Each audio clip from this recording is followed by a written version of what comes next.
먼저 1절에 보면 율법에 대해서 이제 사도가 말을 합니다. 율법은 뭐라고 얘기해 놨습니까? 장차 올 좋은 일의 그림자일 뿐이다. 이렇게 말하고 있어요. 그림자. 말하자면 그림자는 실체가 아니죠. 그 바로 뒤에 참형상 이렇게 놨죠. 요 참형상이 이제 실체죠. 그리고 율법은 이 참형상에 대한 그림자일 뿐이다 그랬습니다. 그리고 장차 올 좋은 일이라 그랬습니다.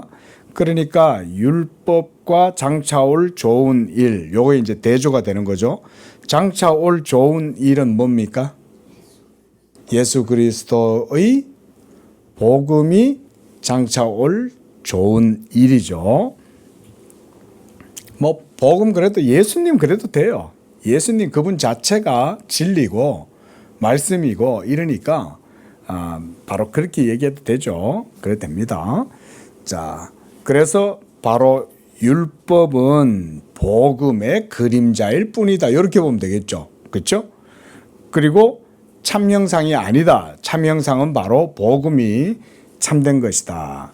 그래서 이 율법으로 해마다 매년 드리는 그런 제사로는 그 제사 드리러 나오는 사람들의 죄를 온전하게 할 수 없다. 이렇게 얘기했습니다.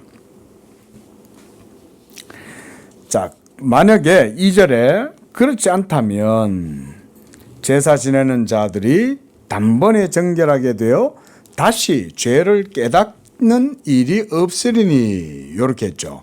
그러면 단번에 정결하게 되고 다시 죄를 깨닫게 되는 일이 없게 된다. 그게 더 이상 죄책감에 사로잡히지 않는다 이 말이죠. 그러니까 양심의 자유를 얻는다 이 말인 거예요. 예? 자유하십니까? 목사가 이렇게 한 번씩 물어볼 필요가 있는 거예요. 그건 뭐냐면 여러분에게 제가 여러분 하나님의 율법 앞에서 여러분 자유하십니까? 이렇게 물었을 때 여러분들이 아멘 해야 정답이에요. 왜냐하면 예수님을 믿는다면 그 예수님의 구속의 은총을 덧입었기 때문에 율법의 모든 진노와 저주 앞에서 나는 자유로운 거예요. 내 양심은. 그런데 양심이 자유롭지 못하면 우리는 항상 온전하게 살아갈 수가 없어요. 자, 뭐 이건 앞서도 제가 자주 이제 한 번씩 반복은 드렸지만 가령 예를 들어서 운동선수들도 이 자유함이 필요합니다. 주로 예를 들어서 징크스 이런 거 있죠. 오늘 경기를 나가는데 괜히 아침에 나가다가 툭 부딪혔는데 유리잔이 깨졌어요. 아, 이거 재수 없네. 오늘 하루 뭐 이거 경기 나가야 되는데 하필 또 이렇게 컵이 깨지냐. 자, 그건 사실이에요? 아니에요? 사실이 아닌데 괜히 그게 자기 마음에 양심을 찌르는 거죠. 근데 사실은 그 유리잔이 깨졌기 때문에 내 양심이 찔린 거예요? 아니면 내 양심이 사실은 그 율법에 속박되어져 있기 때문에 그렇게 느끼는 거예요? 어느 거예요? 그렇죠. 그건 거예요. 우리 사람의 마음 속에 여러분들은 잘 인지하고 인식하지 못해도 벌써 여러분들의 양심은 율법의 철저한 법칙이 여러분의 마음을 심리적으로 사로잡고 있는 거예요. 그래서 사람들이 구슬하고 무당들은 그것 때문에 먹고 사는 거예요. 아셨어요? 예. 그러니까 혹세무민 한다 그러잖아요. 혹세무민 하는 이유는 그 인생들이 양심이 어딘가에 사로잡혀 있는 거예요. 그거를 이용해서 이제 등쳐먹는 거죠. 근데 사실은 안 놀래도 되는데, 그죠? 예? 안 놀래도 되는데, 어느 날, 뭐, 이렇게 선사라면서 딱 삿갓 쓰고, 뭐, 이렇게 지팡이를 딱 들어가다가, 어허, 이 집에, 어두운 그늘이 졌어. 이러면서 지나간단 말이에요. 예? 그러면, 어때요? 민생들은? 그냥 말 그대로 중생들은, 아이고 스님 그러면 어떻게 해야 됩니까? 보시를 해야지. 오늘 저 뒤에 무슨 절간 가서 부처님한테 쌀 2섬 갖다 바쳐야 이 애군이 떨어질게 야 이러고 이제 가는 거죠. 혹세무민이 그런 거죠. 자, 이단 사이비 교주들이 하는 짓들이 뭐냐면 전부 다 그런 걸 가지고 사람들 등을 치는 거예요. 사기꾼들한테 걸리는 사람들은 주로 어떤 사람들이냐면 어딘가에 사로잡혀 있는 사람들이 잘 걸려요. 근데 얘네들이 어떻게 하냐면 보이스피싱범들이 툭툭툭 하잖아요. 그럼 걸리는 사람이 있고 안 걸리는 사람들이 있어요. 다 걸리는 게 아니에요. 자, 걸리는 사람들의 주된 특징은 거기에 사로잡혀 있는 경우에 다 걸립니다. 자, 신천지의 그 전략을 파헤쳐 보면 신천지 씨는요, 바로 그런 부분들을 치고 들어옵니다. 이단들이, 신천지는 이단이 아니죠. 사이비죠. 사이비 교주죠. 근데 얘네들이 어떻게 들어왔냐면요, 그 타겟을 하나를 딱 잡아요. 그러면은 그 타겟을 철저히 주변 연구를 다 합니다. 그렇게 해가지고 얘가 예를 들어서 음악을 하는 사람이에요. 근데 얘가 음악을 하는데 뭐 별로 사회에서 인정도 잘 못 받고 힘들고 어렵게 살아요.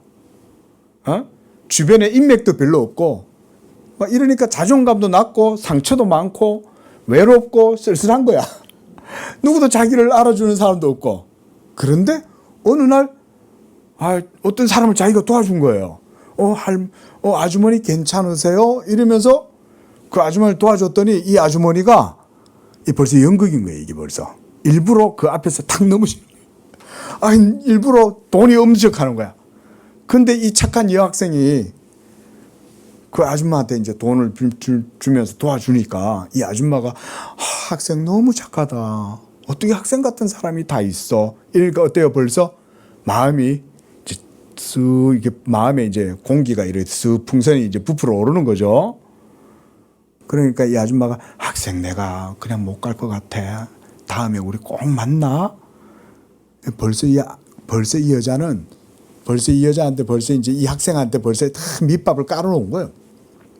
그러놓고 다음에 만나잖아. 어디 카페에 만나잖아요. 그러면 학생 내가 꼭 커피 한 잔 사주고 싶어 나와. 이랬는데 알고 보니까 그 주변에 앉아 있는 모든 사람들은 다 이제 바람몰이꾼들이 다 앉아가지고 있는 거죠. 그러면서 뭘 자극하는지 아세요? 그 사람의 연약한 것과 구멍난 부분들을 다 건들고 그것을 적절하게 채워줄 수 있는 사람들을 그 주변에 다 배치하는 거예요. 음악 하는 사람이면 음악 교수를 데려다 놓고 있고. 그러니까 걸려드는 거예요. 자, 물론 연약하고 불쌍한 인생이죠. 그런데 악한 것들이 그런 연약한 인생, 불쌍한 인생을 어떻게 하면 치는지를 다 연구해가지고 와가지고 주변에 다 깔아놓는 거예요. 그래가지고는 신천지에 완전히 발을 들여가지고 뺄 수 없을 때가 돼가지고 보니까 그때 봤던 그 교수님, 그때 봤던 그 아줌마, 거기 다 있는 거야. 걸려드는 사람은요, 거기에 자유롭지 못한 사람들이 걸려듭니다. 사기꾼들한테 걸려드는 사람들, 왜 걸려드는지 아세요? 욕심이 있으니까 걸려드는 거예요. 근데 돈 욕심 없는 사람이 있겠습니까마는 욕심을 부리지 않는 사람은 옆에서 아무리 좋은 떡을 갖다 줘도 낼름 안 삼켜요. 그죠? 낼름 안 삼킵니다. 그러니까 이거 먹어도 되나? 내가 왜 이걸 먹지? 나 이거 괜찮아. 그냥 줘도 싫다는 거지. 이럴 때는. 예? 우리가 뭐 태계 이황 선생님이 견득사회라 그랬잖아요. 좋은 일이 있어도 이거 잘 두들겨보고 조심해야 된다고. 예? 아무렇게나 꾹 삼켰다가 큰일 나는 거죠. 그게 사람의 연약함인 거예요. 자, 그래서 바로 이런 율법의 자유를 율법에서 자유하지 못한 심령의 연약함이 전부 다 거기에 걸려가지고 있는데 바로 이런 것들을 완전히 자유롭게 해주고 해방시켜주고 그래서 하나님 앞에서 내가 의로운 존재다 라고 하는 담대함, 이게 복음의 확신이죠. 내 속에 비록 죄가 있지만 그럼에도 내 죄를 누가 대신? 예수 그리스도께서 자기의 몸으로 십자가에서 다 담당하사 이제 더 이상 내가 해마다 계속 매년 제사를 지내고 희생양을 드리고 이럴 필요가 없다. 이제는 예수께서 단번에 거기서 영원한 속죄를 이루셨기 때문에 그를 믿는 나는 이제 모든 죄가 사함받았다. 이게 바로 로마서 8장 1절 아닙니까? 그러므로 그리스도 예수 안에 있는 자에게는 이제 결코 정죄함이 없다. 결코. 내 속에 비록 죄가 있지만, 그래서 우리가 얼마 전에도 그런 말씀 드렸지만은 로마서 7장이 아주 중요하다 그랬어요. 로마서가 너무 은혜로운 복음의 교리를 얘기를 하지만 로마서 7장을 떼고 넘어가면 안 돼요. 로마서 7장은 반드시 강조해야 돼요. 이거는. 거기에는 오호라 이 사망의 몸에서 누가 나를 건져내랴. 내 속에 두 법이 있다. 마음으로는 하나님의 법을 섬기지만 내 속에 또 다른 한 법이 나에게 와서 나를 사로잡아서 나로 하여금 그 하나님의 법을 온전하게 순종하지 못하고 지키지 못하도록 나를 사로잡는다. 이게 바로 내 사망의 몸이다 이 말인 거예요. 내 몸이 사망의 몸이다 이건 거예요. 그래서 여러분의 몸 속에, 여러분의 세포 속에서, 여러분들의 DNA 속에서 죄를 100% 추출해낼 수 있다면 추출해내버리면 여러분 죽는 거예요. 죄가 나로 하여금 살아가게 하고 있는 거예요. 그런데 더 놀라운 건 뭡니까? 그런 죄의 몸인데 하나님의 은혜가 그 위에서 역사하여 죽을 우리의 몸 속에서도 성령이 우리로 하여금 예수 믿음 가운데로 나아가도록 해주신다는 거예요. 여러분 이게 기적 아니에요. 이게 진짜 기적인 거예요. 칼빈의 말대로 우리의 몸 안에서 선을 뽑아내는 것보다 돌에서 기름을 짜는 게 더 낫다. 돌에서 기름을 짜내는 게 우리 몸에서 을을 짜내는 것보다 더 낫다 이 말인 거예요. 우리한테는 그럴 수 없다 이 말인 거예요. 그게.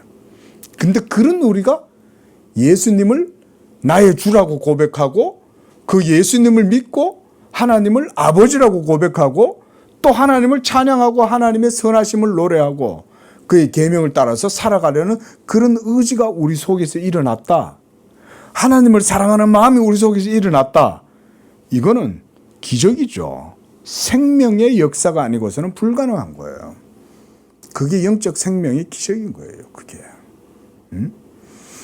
자, 그래서 이제 계속해서 율법과 복음을 대조하고 있었죠. 지금까지도.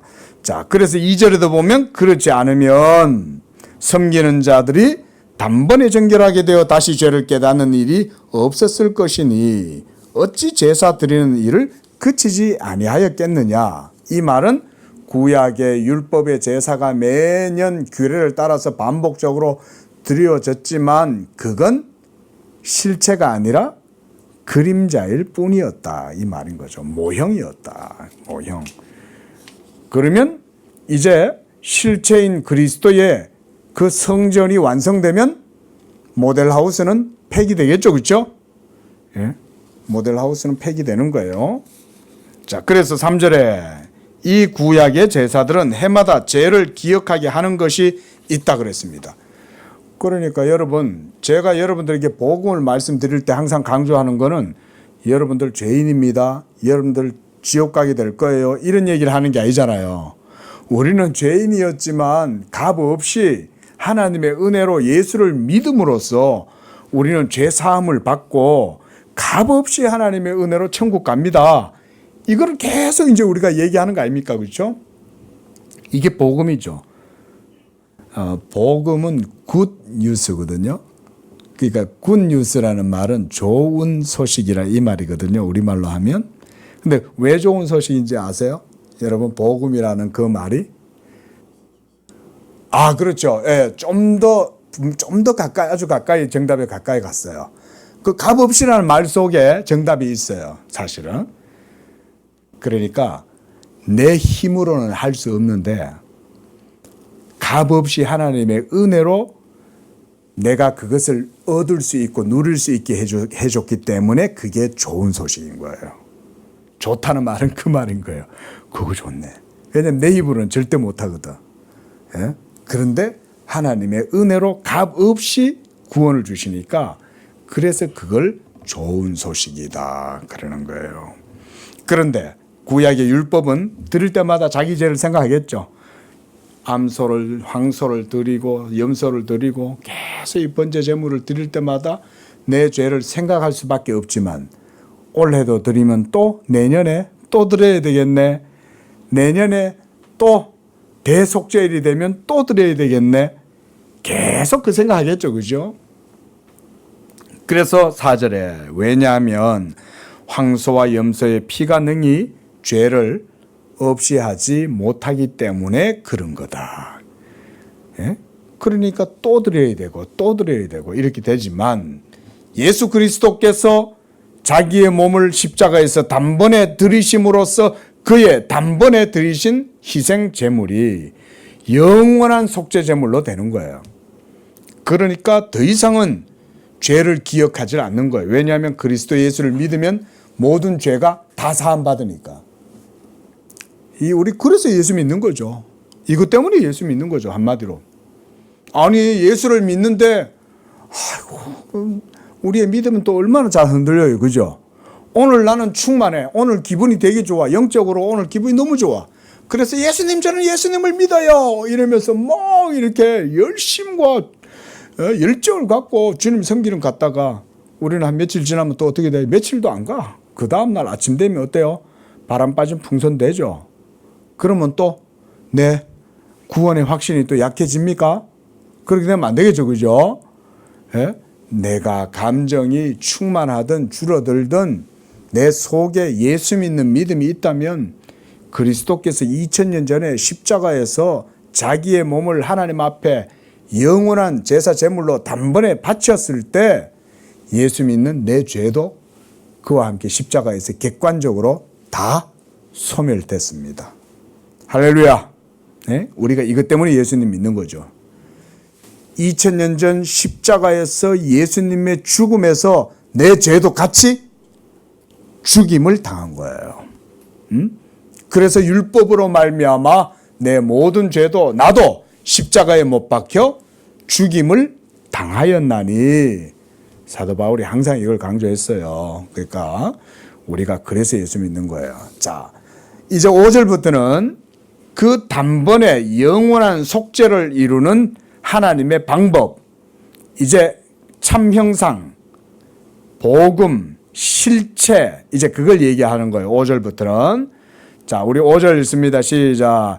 그러므로 주께서 세상에 임하실 때에 5절 하나님이 제사와 예물을 원하지 아니하시고 오직 나를 위하여 한 몸을 예비하셨도다. 자, 히브리서 기자가 여기서 단번에 우리의 죄를 하나님 앞에서 영원한 속죄로 다 제거하시는 그 방법을 히브리서 기자가 이제 여기서 설명하려고 하는 거예요.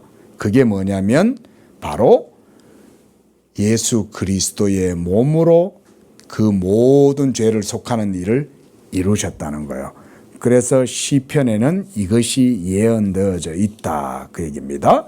자, 우리 시편 40편 찾아가 보겠습니다. 6절 7절 시작. 주께서 내 귀를 통하여 내게 들려주시기를 제사와 예물을 기뻐하지 아니하시며 번제와 속죄제를 요구하지 아니하신다 하신지라. 그때에 내가 말하기를 내가 왔나이다. 나를 가리켜 기록한 것이 두루마리 책에 있나이다.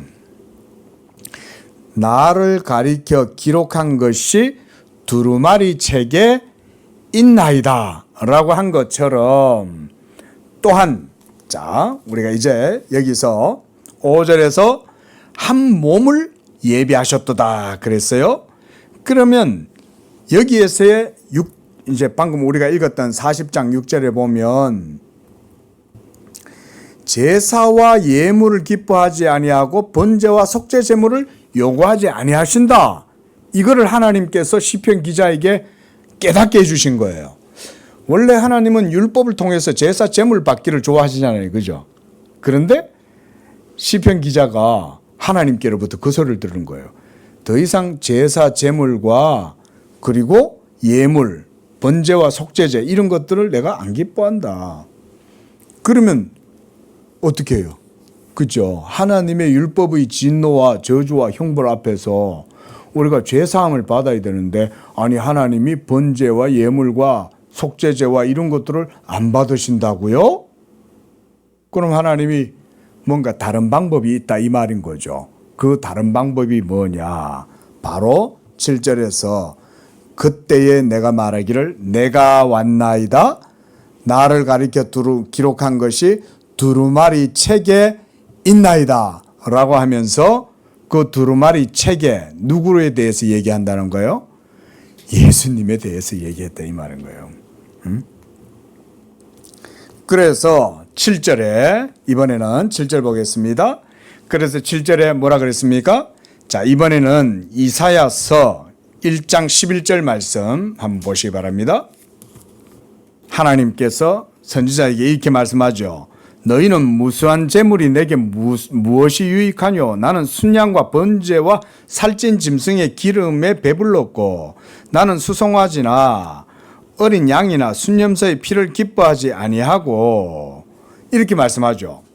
자, 이것은 뭐냐면 결국은 예수 그리스도의 제사가 아니고 번제, 희생양 이런 제물들은 사실상은 하나님이 그렇게 기뻐하시는 건 아니라는 거예요. 그것은 우리를 위해서 죄를 생각나도록 하기 위한 방편으로 쓰시는 것일 뿐이지 그것으로는 우리의 죄가 완전하게 속함을 얻을 수 없다. 이제 그 얘기를 이렇게 하시는 거예요. 자, 그래서 이제 7절에 두루마리 책에 나를 기록된 것 같이 하나님의 뜻을 행하러 왔나이다 라고 이렇게 얘기를 하시면서 예수 그리스도께서 바로 자기를 하나님께 제사 제물로 드리기 위한 이 몸을 예비했다 이렇게 말씀을 하고 있습니다. 그래서 5절에서 오직 나를 위하여 한 몸을 예비했다 라고 얘기할 때 이 몸이 바로 성육신하신 예수 그리스도의 몸입니다. 이 몸이. 그런데 이 몸이 어떻게 예비가 되었겠어요? 우리가 아침에 제가 드린 말씀 중에 하나님이 하나님의 복음을 준비했다. 제가 이런 표현 쓴 거 기억나세요? 예? 하나님께서 영원 전부터 한 일을 작정하시고 계획하셨는데 그거 뭐냐면 바로 영원한 복음을 예비하셨다 그랬죠. 그 복음이 바로 예수 그리스도의 몸인 거예요. 그 예수님의 몸을 우리가 먹고 마시잖아요. 그렇죠? 그래서 우리가 성찬을 통해서 그리스도의 몸과 피를 먹고 마시는데 그걸 우리한테 먹고 마실 수 있도록 해주기 위해서 하나님이 한 몸을 예비하신 거예요. 그리고 이제 7절에서는 시편에서 바로 두루마리 책에 나를 가리켜 기록한 것을 행하려고 내가 왔습니다. 그 얘기를 시편 기자를 통해서 보여주신 거예요. 그래서 9절에서도 그 말씀하죠. 그 후에 말씀하시기를 보시옵소서 내가 하나님의 뜻을 행하러 왔나이다. 바로 우리가 아까 봤던 시편 40편의 6절에 7절 그 내용입니다. 자, 그래서 이렇게 예수께서 친히 그 몸으로 시편 두루마리 책에 기록한 것을 가리켜 한 몸을 예비하시고 그것을 위해서 오신 이유는 뭐냐? 9절 하반절이 그 내용입니다. 첫째 것은 폐하고 둘째 것을 세우려고 그렇게 하셨다 이 말인 거예요. 자, 첫째 것을 폐한다 그랬는데 첫째 것은 뭘까요? 첫째 것은 율법을 폐하고, 예? 그러면 둘째 것은 복음이겠죠, 그렇죠? 첫째 것인 율법은 폐하고 둘째 것 복음을 세우려고 예수께서 성육신하셨다 그 얘기인 거예요. 그러니까 율법은 장차 오는 일에 좋은 것의 그림자이지만 이제 참 형상은 예수 그리스도께서 자기 몸으로 이루시는 그게 바로 복음이다. 복음. 자, 그래서 10절 이 뜻을 따라, 그러니까 이 뜻이란 하나님의 계획과 하나님의 작정이겠죠. 이게 바로 영원 전부터 있었던 하나님의 뜻이죠. 그렇죠? 우리가 오늘 아침에 마침 이런 얘기를 본 거예요. 하나님께서 만세전에 그리스도를 택하시고 예정하시고 세우셨다. 그리고 그 그리스도를 가리켜 기록한 것이 시편에 기록되어져 있었고, 그래서 시편 기자는 성령으로 노래하기를 한 몸을 나를 위하여 예비하셨다. 그때 그 몸이란 바로 동정녀 마리아에게서 나신 예수 그리스도 그 몸이죠. 그래서 이 하나님의 뜻을 따라 예수 그리스도의 몸을 단번에 들이셨다 그랬습니다. 그리고 우리가 이것으로 거룩함을 얻었다 그랬습니다. 자, 여기서 그리스도의 몸을 단번에 그랬어요. 그러니까 예수님의 몸을 십자가에서 한 번 딱 못 박혀 돌아가셨을 때 그 한 번, at once, 단 한 번의 죽음은 영원한 속죄가 되는 거예요. 그러니까 예수님이 오시기 이전 시대 사람들도 오실 예수님의 그 복음을 듣고 구원을 받은 것이고, 예수님이 오신 이후 지금까지의 모든 세대들은 오신 그리스도를 믿고 구원받는 거예요. 그러니까 구약시대 때는 오실 그리스도를 바라보고 믿기 위해서 율법을 주신 거예요. 그리고 그 율법을 통해서 장차 올 좋은 것의 그림자를 바라봤던 거죠. 그런데 이제는 더 이상 그런 그림자가 필요 없죠. 그렇죠? 예수님이 친히 그 몸으로 모든 일들을 다 이루었으니까. 그래서 단번에 들이심으로 우리가 거룩함을 얻었다. 그래서 이제 11절에 보면 매일 서서 섬기고 자주 같은 제사를 드리되 이 제사는 언제나 죄를 없게 하지 못했지만, 12절 오직 그리스도는 죄를 위하여 한 영원한 제사를 드리고 그랬어요. 이 영원한 제사가 바로 어디에서 이루어진 제사입니까? 그렇죠. 예수님이 십자가에서 자기 몸을 들이심으로써 이 영원한 제사가 이루어진 거예요. 그러고 난 다음에 이제 12절에 여기서 이제 언약이 나오죠. 하나님 우편에 앉으셨다. 이거 시편 110편 너는 내 우편에 앉았으라. 이렇게 말씀하셨을 때 바로 그리스도를 하나님 우편에 앉히시는 거죠. 그 하나님 우편에 앉으셨다는 말은 바로 오늘 어린이가 이제 빌립보서의 이제 말씀을 상고한 것처럼 십자가의 죽으심이라 이름으로 하나님이 그를 지극히 높여 모든 이름 위에 뛰어난 이름이 되고 그래서 하나님 보좌 우편에 앉으셨다. 이렇게 말씀하는 것. 바로 이것을 위하여 아들이 이 세상에 오신 거예요. 한마디로 세상 모든 만유를 아들의 손에 맡기셨을 때 아들이 그것을 합법적으로 자기의 권한으로 모든 만유를 자기의 권세 아래에 두시기 위해서 그가 이 세상에 오셔서 모든 율법의 의무를 다 행하시는 거예요. 그렇게 함으로써 아버지께로부터 이 언약의 후사가 되는 이 권한을 취득하시는 거예요. 이게 자 이렇게 하심으로써 그가 이제 하나님 우편에 앉으시게 된 거예요. 그 하나님 우편에 뭐 아무나 앉겠어요? 근데 하나님의 아들 예수께서 이 아버지의 뜻을 다 이루시고 그 이루심으로 말미암아서 이제 하나님 보좌 우편에 앉으실 수 있게 되었다. 그래서 이제 그 다음에는 13절에 자기 원수들을 자기 발등상 되게 하실 때까지 기다리시나니. 자, 이것도 시편에 있죠, 그렇죠? 너는 내 우편에 앉았으라 네 원수로 너의 발등상 되게 하기까지. 이 시편 몇 편입니까? 시편 110편에 그렇죠?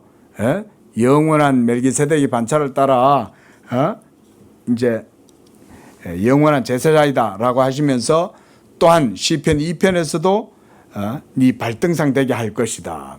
모든 무릎을 너의 무릎에 꿇게 할 것이다. 이게 바로 빌립보서 2장에 나오는 그 고백이죠. 모든 입으로 너를 주라 고백하고 너의 발 아래 다 무릎 꿇게 하겠다. 누가 그렇게 하겠다는 거예요? 아버지께서 누구를?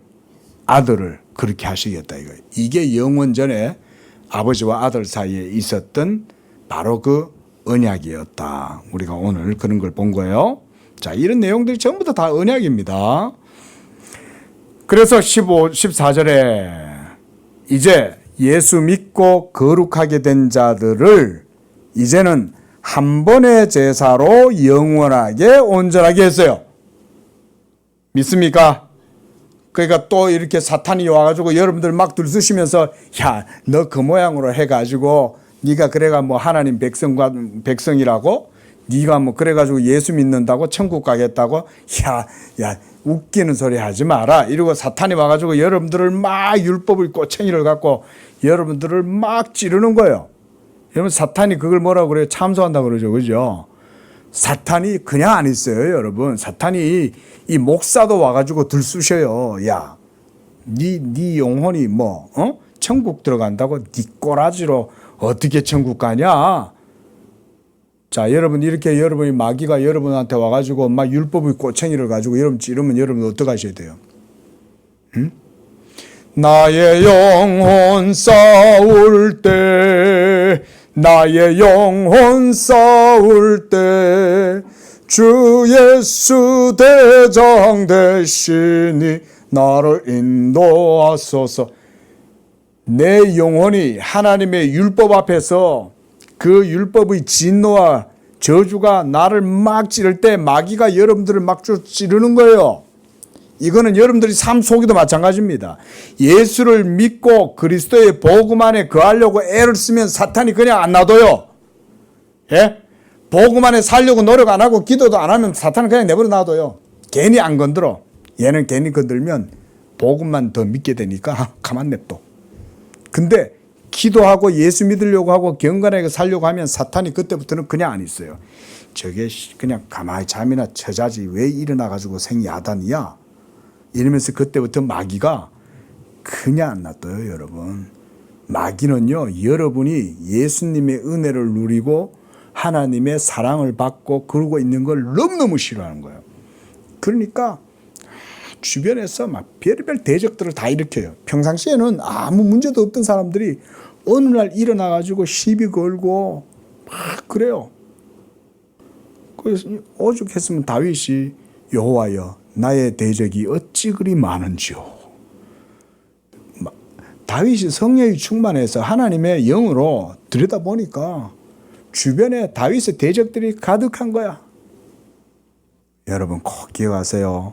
하나님과의 관계는요, 남편도 못 도와주고 엄마도 못 도와주고 아버지도 못 도와줘요. 오직 여러분들의 주님 되신 예수님만 여러분들의 영혼을 지키고 도우시고 어려울 때 예수님만 여러분과 함께 할 수 있어요. 아내도 안 되고 남편도 안 돼요. 응? 엄마도 안 되고 아빠도 안 돼요. 예? 그러나 예수께서 이와 같이 복음의 그 한 번의 제사로 영원히 우리를 온전케 했다. 자, 이렇게 함으로써 이제 16절에서 18절까지는 뭐냐?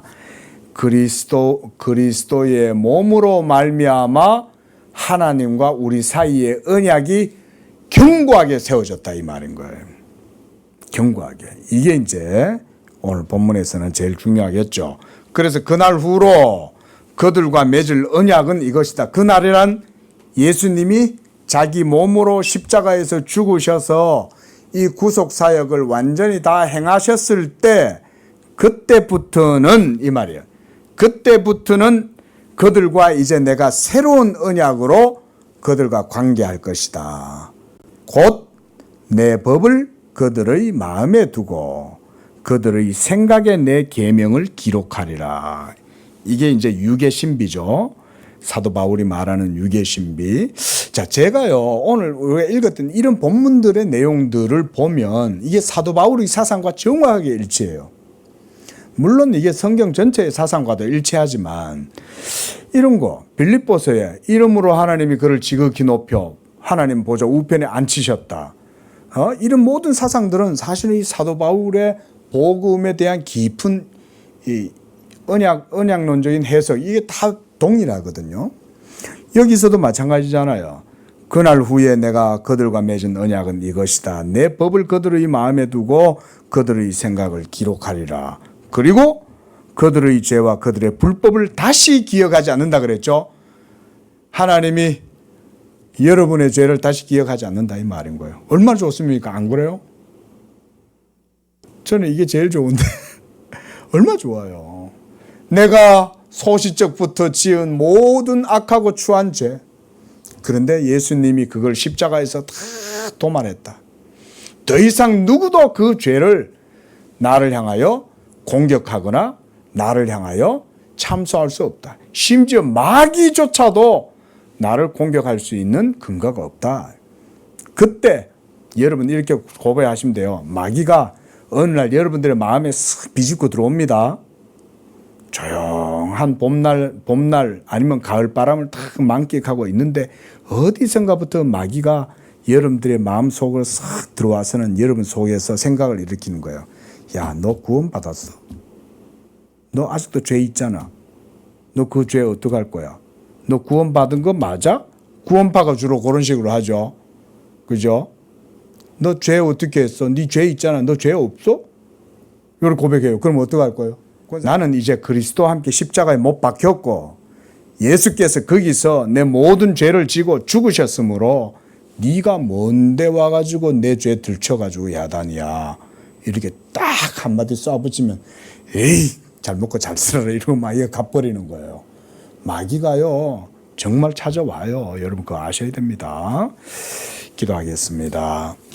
자비하신 아버지 하나님, 한 번의 영원한 제사를 하나님께 드리심으로써 이제 예수 그리스도를 믿는 우리는 그거보다 더 나은 어떤 제사도 없고 또 다시 죄를 사하는 어떤 제사도 없음을 오늘 말씀을 통해서 우리가 듣게 됩니다.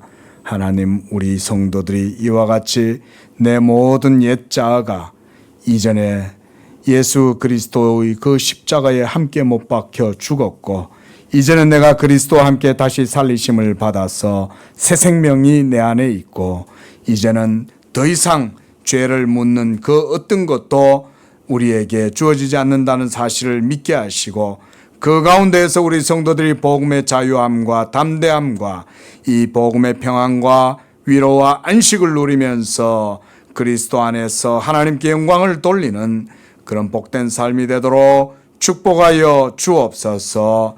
예수님의 이름으로 기도합니다. 아멘.